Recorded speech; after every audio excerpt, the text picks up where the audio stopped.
City Life, elle est en fait le fait de connaître Dieu et le faire connaître. Dès le départ, on a eu ça très fortement sur notre cœur. Connaître Dieu, en fait, c'est toute ta spiritualité. C'est tout ce que tu vas faire pour découvrir un peu plus de Jésus. C'est en fait, une fois que tu as donné ton cœur à Jésus, que tu l'as accepté comme ton sauveur, et ben son désir à lui est qu'il devienne ton Seigneur. Et dans le fait d'être ton Seigneur, eh ben, il y a toutes ces étapes qui est d'écouter le Saint-Esprit, d'être rempli du Saint-Esprit, le côté d'être généreux, le côté d'obéir à ce qu'il nous demande, de vivre à quelque part un peu hors norme face à la société. Vous êtes d'accord? Il y a peu de gens le dimanche matin qui viennent dans un cinéma pour louer Dieu ou qui va dans une église. On est un petit peu hors norme. Quand on arrive le lendemain au travail ou à l'école, on dit « Qu'est-ce que tu as fait du dimanche ?»« Ah ben moi, je suis allée au cinéma et j'ai loué Dieu. » Il n'y a peut-être pas beaucoup encore de copains qui vont le faire, mais un jour, tu auras le privilège d'avoir tes amis qui se tournent vers Jésus et qui viendront avec toi dans cet espace ou dans une église pour louer Dieu. Donc ça, c'est notre connaître Dieu, c'est en fait toute notre croissance spirituelle, c'est notre maturité spirituelle. Et tout ça, vous savez quoi? Ça va nous prendre tout un programme jusque dans l'éternité. On ne va jamais tout connaître de Dieu, mais on va grandir d'étape en étape, en le connaissant un peu plus, quand on fait de lui notre Seigneur. Donc connaître Dieu, c'est quelque chose de magnifique. Et le faire connaître, c'est aussi quelque chose de très beau. Et si on veut voir ce grand réveil de la fin des temps, et si on veut voir cette rivière à sauver, eh bien, je pense qu'il faut qu'on puisse s'y impliquer. Et on aimerait le vivre cette aventure avec l'Église ici. Jésus, dans Marc 1, 17, a dit ceci: « Suivez-moi et je ferai de vous des pêcheurs d'hommes. » Qu'est-ce qu'il était? Il était en train de marcher, il était en train de sillonner les villes et les villages et il voyait quelqu'un et il lui disait « Toi, suis-moi ». Et ceci a confondu les personnes. Et ce qui est juste assez fou, c'est que les personnes ont tout lâché et elles sont parties pour le suivre. Et en fait, très rapidement, Jésus, quand il a dit aux personnes « Toi, suis-moi », il les a envoyés pour faire les choses du ciel, comme annoncer l'évangile, comme prier pour les malades. Il les a envoyés pour faire ce qu'il était venu montrer, cette bonne nouvelle de l'évangile. Il les a envoyés de maison en maison pour le faire. Et en fait, les disciples ont pu le faire tout au début de leur appel. Ils n'ont pas eu besoin de 3 ans, 10 ans, d'être posés sur un bon fauteuil. Et peut-être qu'il n'y avait pas les fauteuils qu'on a chez nous ici. Mais ils n'ont pas eu besoin de ça. Ils sont allés. Pourquoi? Parce qu'ils ont obéi à l'ordre de mission de Jésus. Et en fait, tu peux te poser la question, quand Jésus m'a appelé, si son désir est que je le suive et qu'il fasse de moi quelqu'un qui est pêcheur d'hommes, pas pêcheur de péché, mais pêcheur d'hommes, eh bien, quand est-ce que je peux commencer? Est-ce que j'en sais assez? Est-ce que je devrais en savoir plus? Moi, je pense qu'on peut commencer dès aujourd'hui. Du moment qu'on donne notre cœur à Jésus, on peut commencer à raconter ce qu'il a fait pour nous et ce qu'il veut faire pour les autres. Et Jésus, à plusieurs reprises, quand on lit les évangiles, il va parler de pêche d'hommes ou de moisson d'âmes. Jean 4, 35, 37, il est écrit « Ne dites-vous pas qu'il y a encore 4 mois jusqu'à la moisson ? Eh bien, je vous le dis, levez les yeux et regardez les champs. Ils sont déjà blancs pour la moisson. Celui qui moissonne reçoit un salaire et amasse du fruit pour la vie éternelle, afin que celui qui sème et celui qui moissonne se réjouissent ensemble. En effet, en cela, cette parole est vraie. L'un sème et l'autre moissonne. » Et ça, c'est vraiment notre histoire de vie. On sème et parfois on moissonne. Quand on va dans la rue, tout à coup, on voit quelqu'un qui est mûr et qui est prêt à donner son cœur à Jésus. Ou on sème simplement des graines qui vont porter leurs fruits jusque dans l'éternité.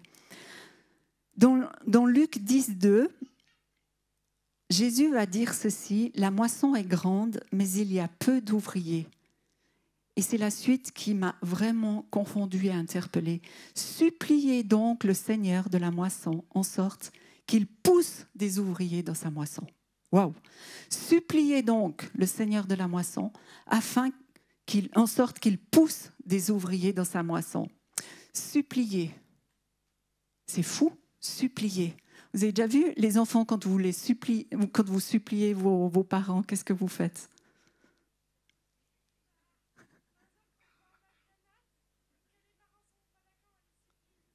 Ah, quand on veut aller au McDonald's et les parents ne sont pas d'accord, on les supplie.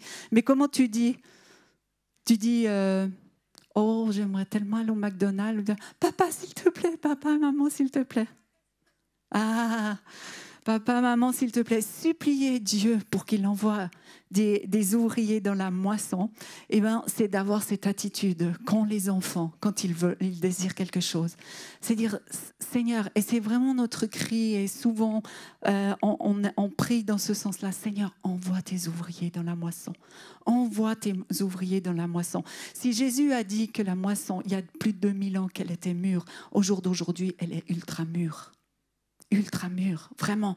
Et c'est le moment, je crois, que tout en chacun, on puisse entrer dans cette moisson.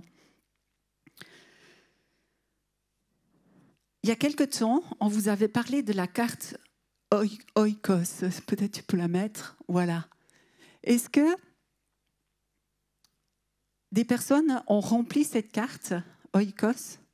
En fait, oikos, ça veut dire entourage. Et l'idée de cette carte oikos, c'est comme vous le voyez, vous mettez votre prénom au milieu et ensuite vous pouvez prier, demander au Saint-Esprit qu'il vous montre une personne qui se trouve alors que vous faites vos loisirs ou dans votre travail, les voisins, les amis ou la famille, et vous pouvez mettre le prénom de cette personne sur votre carte Oikos. Et ensuite, l'idée, c'est de ne pas s'arrêter là, juste d'écrire et d'avoir cette carte. Mais ce matin, j'aimerais vous amener 5 étapes pour pouvoir aller un bout plus loin que le fait d'avoir reçu, et ça c'est déjà quand même beau, d'avoir reçu des paroles pour écrire sur cette carte, mais le plus c'est encore de continuer, d'être justement ces ouvriers dans la moisson, qui sont poussés dans la moisson pour un jour pouvoir avoir ce privilège d'amener les personnes de notre entourage à Jésus. Amen. Il y a des partants? Quelques-uns, c'est trop bien. Trop bien. Alors, qui a déjà une carte Oikos? Oui, plusieurs personnes. Qui a déjà prié par rapport à ces amis, ces personnes que vous avez mis là-dessus? Oui, magnifique. Tous les autres, vous pouvez en prendre une à la sortie, parce qu'en fait, on l'a complété et on a mis les points, les étapes dont je vais vous parler ce matin, on vous les a mis au dos de la carte. Donc, vous pourrez, à la sortie, vous servir de ces cartes. Alors, le premier point, c'est de bénir et prier. Bénir et prier. Quelqu'un a dit, la prière est au réveil ce que la flamme est au feu. On a besoin de prier, on a besoin de se lever dans la prière. À chaque fois que le Saint-Esprit vous remettra à cœur les personnes ou une personne dessus votre carte, prenez juste le temps de dire « Saint-Esprit, je te remets cette personne, bénis-la aujourd'hui, encourage-la, fais-lui voir que tu es vivant dans sa vie, montre-lui là où tu veux l'emmener. » Toutes ces choses-là sont tellement bonnes de pouvoir le vivre encore et encore. Prendre le temps de bénir, d'arroser dans la prière les personnes de notre carte, c'est hyper important. J'aimerais juste vous raconter un témoignage. C'est en fait une jeune femme qui va découvrir Jésus. Donc, elle venait pas d'une famille chrétienne et quelqu'un lui parle et en fait, elle donne son cœur à Jésus. Et elle est tellement touchée, ça se passe au mois de décembre, elle est tellement touchée qu'elle appelle ses parents. Parce qu'en fait, quand tu as découvert quelque chose comme ça, de tellement glorieux, de faire partie de la famille de Dieu, d'être sauvé pour l'éternité, tu as envie que les personnes les plus proches de toi vivent la même chose. Donc, elle est tellement touchée de cela qu'en fait, elle appelle son papa. Et puis, elle lui dit « Papa, j'aimerais venir vous trouver avec maman. un nouvel an parce que j'ai vécu quelque chose d'incroyable. Je sais que je suis sauvée et j'aimerais tellement vous en parler. » Et le papa, en fait, il n'a pas pris ça très bien. Il était furieux. Et il lui a répondu, « Si tu es désormais chrétienne, ne viens pas à la maison. Ce n'est pas ce genre de fille que je veux voir. » Waouh, c'est un choc violent pour elle. Mais elle ne s'arrête pas là. Elle continue de prier, elle continue de se former, elle continue de lire la Bible. Et en fait, tout à coup, elle tombe sur des passages tels que « Moi et ma maison, nous servirons l'Éternel ». Qu'il y avait une bénédiction, que quand quelqu'un donne sa vie à Jésus, il y a une bénédiction qui vient pour toute la famille. Et ce matin, pour ceux qui sont dans cette situation, prenez cette promesse aussi pour vous, d'être bénis, moi et ma famille. Ce n'est pas que pour toi le fait d'être sauvé. Et en fait, elle s'est dit, il ne veut pas me voir, mais je vais quand même y aller. Donc le jour du Nouvel An, elle roule pour aller voir ses parents. Et tout à coup, le Saint-Esprit lui dit, appelle ton père. Et c'est ce qu'elle fait, elle l'appelle, elle lui dit, papa, en fait, je suis toujours déterminée à te parler. Mais avant, elle avait juste dit ceci à Dieu, c'est assez incroyable. Elle a dit ceci dans sa prière, Dieu, si cela te tient à cœur, permets au Saint-Esprit de préparer mes parents. C'est sûr que ça tenait au cœur de Dieu de préparer ses parents. Et donc elle appelle son papa et elle lui dit, papa, je suis toujours déterminée à te parler. Et son papa lui dit, de quoi veux-tu me parler? Est-ce de Dieu? Et là, elle dit oui. Et vous savez la réponse du papa? Il lui dit, ok, je t'écoute. Dieu transforme les cœurs, Dieu transforme les familles, Dieu sauve les familles. Mes amis, le Saint-Esprit avait préparé le cœur de ce papa et de sa maman aussi, parce qu'en fait, toute cette famille s'est tournée vers Jésus. Et il peut le faire aussi pour les membres de ta famille et les personnes pour qui tu es en train de prier sur ta carte Oikos. Dieu entend ta prière, elle est précieuse, et il prépare les personnes à qui tu vas passer à des étapes suivante. Et celle d'après, c'est écouter. Donc bénir et prier, écouter. Tout d'abord, j'aimerais vous encourager à écouter en tout premier lieu le Saint-Esprit pour savoir quand c'est le bon moment de prendre contact avec ces personnes-là, intentionnellement parlant. Parce que peut-être c'est des gens que vous voyez régulièrement, mais intentionnellement, de faire quelque chose de particulier. On les verra les étapes après encore. Mais de faire quelque chose de particulier, prenez le temps et demandez au Saint-Esprit, Saint-Esprit, c'est quand le bon moment? C'est quand le bon moment? Ça vaut vraiment la peine. Parce que le Saint-Esprit, il connaît tout de tout monde. Et particulièrement quand les gens ont besoin de relations. Proverbe 139, 1, 4, il est écrit, et c'est David qui l'a écrit, « Éternel, tu m'examines et tu me connais. Tu sais quand je m'assieds et quand je me lève. Tu discernes de loin ma pensée. Tu sais quand je marche et quand je me couche. Et toutes mes voies te sont familières. La parole n'est pas encore sur ma langue, que déjà, Éternel, tu la connais entièrement. » Waouh! Dieu connaît tout de tout le monde. Et il connaît les amis qui sont sur ta carte Oikos, ou ces personnes qui sont censées devenir tes amis et qui sont censées rejoindre la famille de Dieu. Alors, lors de la prise de contact, lorsque tu vas te décider à faire quelque chose de particulier avec une de ces personnes-là, eh bien, je t'encourage aussi à garder cette étape-là d'écouter. Écoute la personne en face de toi. Tout d'abord. Vous savez, Jésus, il m'interpelle, quand on lit les évangiles, ça m'interpelle le nombre de fois qu'il dit aux personnes, « Que veux-tu que je te fasse ?» C'est fou, Jésus connaissait tout de tout le monde, mais il attendait que les gens parlent de leurs besoins. Qu'est-ce qu'ils avaient envie que Jésus leur fasse? Donc, posez-leur des questions, comment ça va et tout ça. La troisième étape, c'est ne pas oublier de manger. Manger. Est-ce qu'il y a quelqu'un ici qui n'aime pas manger? Ça peut arriver, hein, des gens qui n'aiment pas trop la nourriture. Mais franchement, la plupart du temps, on aime manger. On aime, beaucoup de gens aussi aiment cuisiner. Et en fait, de nouveau, dans les évangiles, vous allez voir que Jésus était souvent autour de la table et qu'il mangeait avec toutes sortes de personnes. En fait, la table, et on l'a découvert aussi nous avec Blaise, c'est une excellente plateforme pour aimer les autres, les écouter et prendre du temps tout exprès pour eux. Accueillez dans vos maisons les personnes pour qui vous priez. Prenez du temps avec, bénissez-les. Il n'y a pas besoin de remporter le concours de Top Chef pour y arriver. C'est pas nécessaire. Bon, on peut peut-être s'inspirer d'une ou deux choses si vous regardez cette émission, mais c'est pas nécessaire d'être à ce niveau-là pour ouvrir notre table et puis tout simplement partager un repas, même s'il est très simple.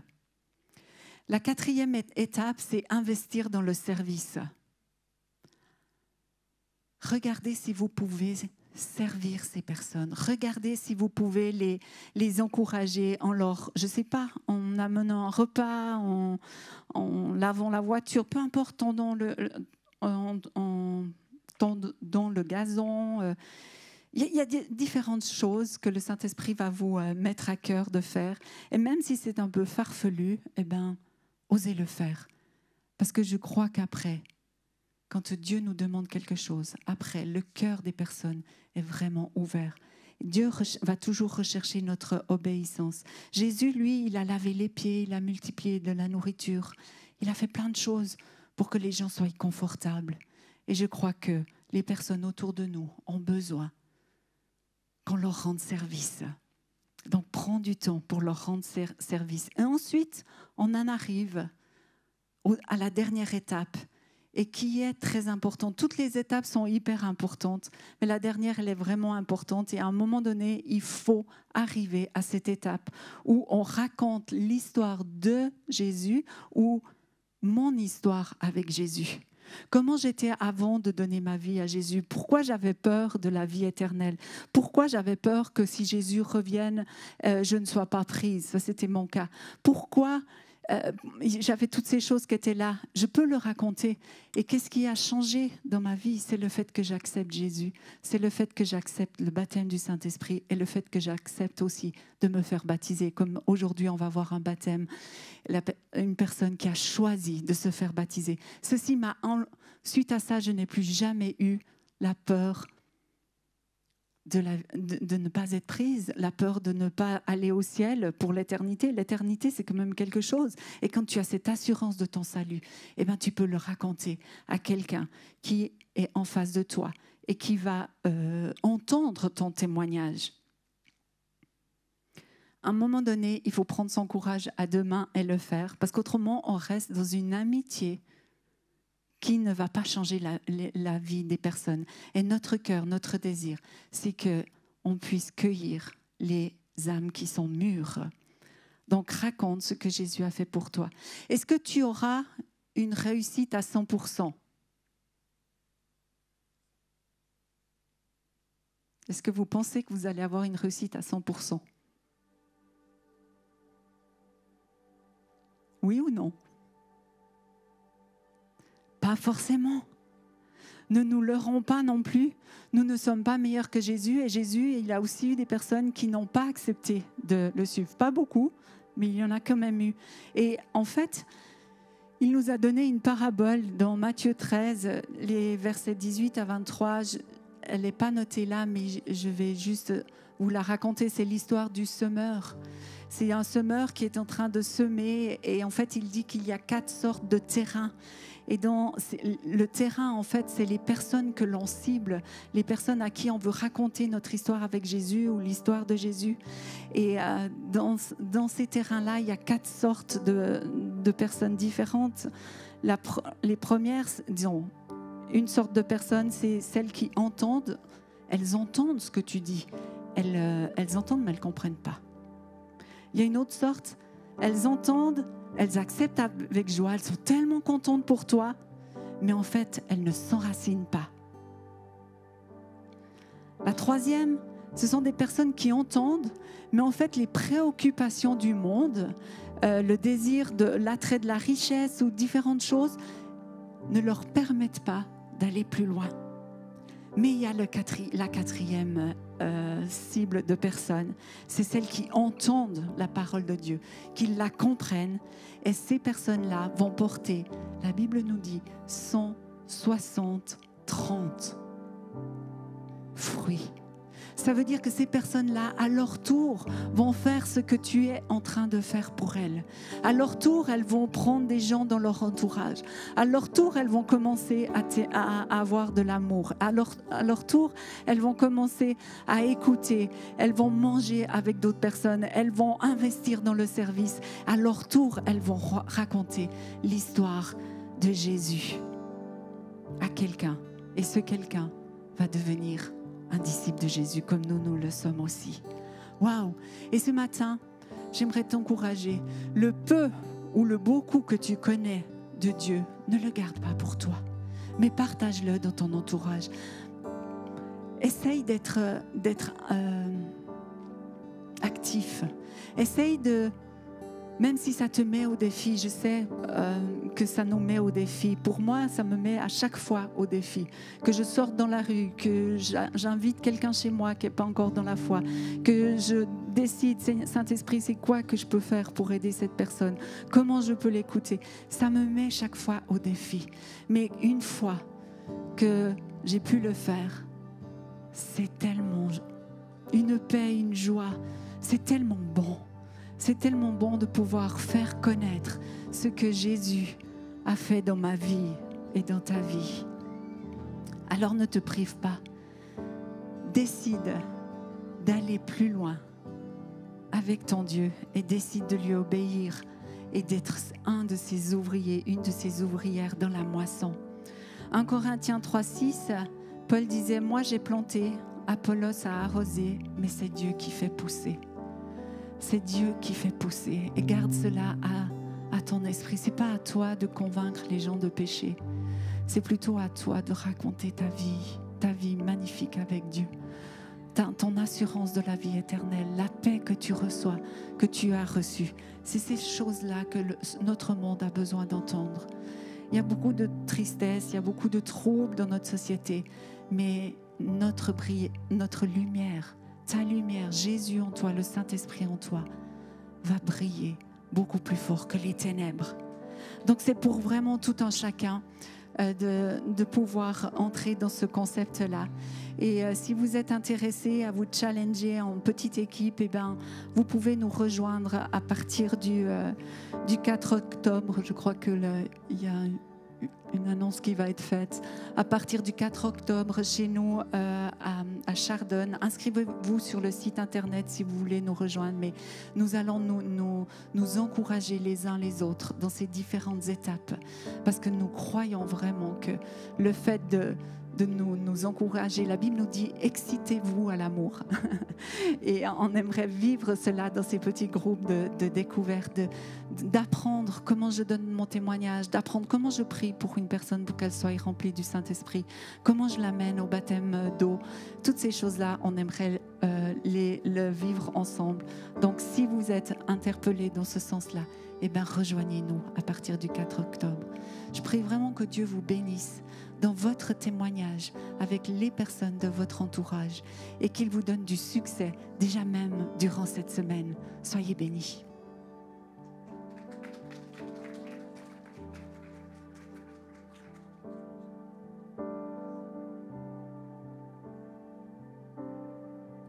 Amen et amen. Waouh. Merci pour cet encouragement tellement fort. On croit pour une manifestation de la présence de Dieu. On croit pour un souffle de réveil dans ce temps. Et je suis tellement touché dans mon cœur. Il y a une parole prophétique qui a été reçue cette semaine pour l'Église. Ça veut dire pour chacune et chacun d'entre vous, chaque croyant. C'est Agé 2, les versets 2, 5 jusqu'à les versets 9, où il est question de cette gloire de Dieu qui se manifeste, où il est question que la gloire de cette dernière maison sera plus grande que celle de la première. Je crois que nous sommes dans un temps où Dieu nous conduit de gloire en gloire, de victoire en victoire. C'est un temps où Dieu prépare les cœurs, prépare les vies. Et il nous amène à récolter cette moisson que nous puissions manifester les uns les autres son amour là où nous sommes. Et je crois que c'est vraiment, ce temps est là. Et nous voulons être à l'écoute du Saint-Esprit pour le vivre. Je crois qu'il y a comme aussi ce matin une interpellation dans l'esprit. Et alors qu'on est en prière, j'aimerais inviter, s'il y a une personne qui ne connaît pas Jésus dans ce lieu, qui n'est pas dans cette relation avec Jésus, tu as entendu parler justement ce matin que Jésus sauve, que Jésus libère, que Jésus fait des choses juste étonnantes, donne la paix, la joie, cette assurance de la vie éternelle. Tu es au bon endroit pour connecter avec lui. Tu es au bon endroit pour entrer en relation avec lui. Et j'aimerais donner cette opportunité, alors que les yeux sont fermés aujourd'hui dans cette place. Si tu es là et tu dis, je veux faire confiance à Dieu, peut-être pour la première fois, ou peut-être quelqu'un est là et veut revenir à Dieu. Tu t'étais comme éloigné pendant un temps. Tu as voulu mener ta vie par toi-même et tu veux revenir. Tu peux juste lever ta main et dire, Seigneur, je m'abandonne à toi. Je te demande pardon aujourd'hui, je viens à toi. C'est comme un abandon. Si c'est toi, juste lève ta main et je vais prier. On va prier ensemble. Alléluia. Merci Père. Merci pour ton amour qui est déversé dans ce lieu. C'est toi qui convainc. Et merci pour cette conviction que tu amènes. Et j'aimerais vous inviter à prier simplement cette prière avec moi. Si tu as levé ta main ou si tu désires juste prier maintenant, tu peux le faire et dire, Seigneur Jésus, je crois en toi. Je confesse de ma bouche que tu es mon Sauveur et mon Seigneur. Je te demande pardon de m'être éloigné de toi. Je te demande pardon pour mes péchés, tout ce qui m'entrave, tout ce qui n'était pas juste. Je te le donne. Je te demande pardon aujourd'hui et j'abandonne ces péchés au pied de la croix. Merci de me purifier, de me laver. Merci de faire de moi ton enfant. Et vous pouvez dire avec moi, j'accueille la présence du Saint-Esprit dans ma vie. Et alors que tu le dis maintenant, c'est comme la présence de Dieu vient te toucher. Je vois des cœurs être tellement touchés profondément. Il y a une paix qui vient au fond de toi. Continue de lire la Bible, de prier, de t'adresser à Dieu. Tu peux nous connecter aussi pour qu'on puisse parler. Dieu va poursuivre son œuvre avec toi. Et je ressens cet appel très fort ce matin, comme d'un engagement nouveau d'aller dans la mission que Dieu a pour nous. Vous savez, il y a beaucoup plus de passages où Jésus dit « allez » que « venez ». C'est bien de venir à lui et c'est la première étape. On vient à Jésus, comme ce matin certaines personnes l'ont fait, viennent à Jésus. Mais ensuite, après être venus à Jésus, nous allons pour bénir ce monde. Et peut-être ce matin, tu es interpellé au travers de ce message et tu veux y répondre en disant « je vais être de ceux qui vont aller ». Qui font partie. J'ai entendu que c'est bon de prier le Seigneur d'envoyer des ouvriers dans la moisson. Je veux faire partie de ces ouvriers. Si c'est toi ce matin, dans la foi, lève-toi. Vous savez, je crois que c'est important de se positionner aussi face au monde spirituel, de faire ce choix. Je veux aller comme Jésus le dit. Si c'est toi juste là où tu es, tu peux te lever. Peut-être que tu es déjà debout et en route. Merci Seigneur. Si tu es déjà debout, reste justement debout et continue de le faire. Mais je crois qu'il y a un appel. Et il y a cet appel dans l'esprit. Et alors que tu fais ce choix de te positionner ce matin, je crois qu'il y a un temps où l'Esprit te remplit tout à nouveau de sa grâce, de son onction, pour que tu puisses aller. Et tu ne vas pas aller seul, tu vas aller avec le Saint-Esprit. Tu vas aller en étant libérés pour exercer les dons du Saint-Esprit. Est-ce qu'il y en a qui ont envie de voir non seulement des personnes être touchées au travers d'une parole, mais aussi au travers d'un acte surnaturel, d'une guérison, d'une parole prophétique? On est accompagné du Saint-Esprit qui active en nous les dons. Est-ce qu'il y en a qui veulent être activés ce matin? Levez juste vos mains vers le ciel et accueillez la présence du Saint-Esprit. Je vois une pertinence dans l'exercice des dons venir sur vos vies, dans votre mission avec lui. Waouh, merci Jésus. Merci Jésus. Même des zones où le miraculeux va se produire. Si Jésus a multiplié de la nourriture, il peut le faire aussi avec toi, en étant rempli du Saint-Esprit.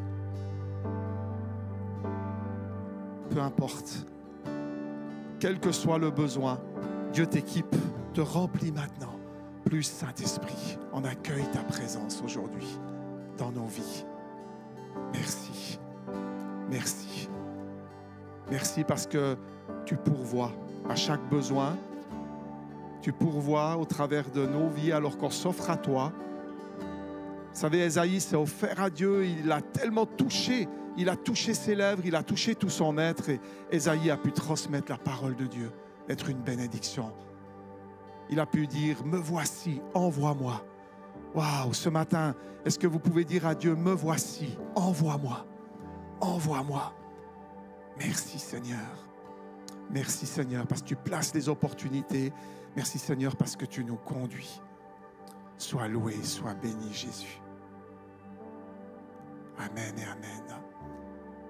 Wow, il y a un souffle dans la guérison. J'aimerais juste être attentif à ce que le Saint-Esprit est en train de faire. Il y a des personnes qui, en s'étant levées, vous êtes restaurés, guéris ce matin pour pouvoir poursuivre votre mission aussi, en étant allégés physiquement par tout ce qui peut-être vous limitait.